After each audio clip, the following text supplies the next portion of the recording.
তিনি তোমার আল্লাহ, যিনি হলেন রব, তিনি হলেন শুধু রব না, রব্বিল আলামিন, আলমের বহুবচন হলো আলামিন। অর্থাৎ একটা দুটো জাহান না, যত দুনিয়া আছে জাহান আছে, তামাম জাহানের একচ্ছত্র মালিক যিনি, রব যিনি, তার প্রশংসা জ্ঞাপন করো। সুবহানাল্লাহ বলেন।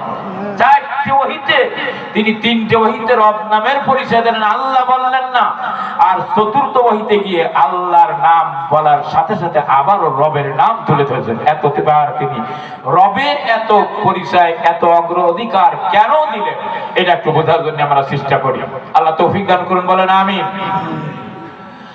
আল্লাহ রাব্বুল আলামিন মানুষের সমস্ত রূহগুলো সৃষ্টি করে আলমে আরফায় রূহের জগতে রাখলেন। এরপরে তিনি সর্বপ্রথম মানুষের কাছে জিজ্ঞাসা করলেন, আলাস্তু বিরব্বিকুম। আল্লাহ বললেন, না আমি কি তোমাদের আল্লাহ না, আমি কি তোমাদের স্রষ্টা না? আল্লাহ রাব্বুল আলামিন বলেন, আলাস্তু বিরব্বিকুম, আমি কি তোমাদের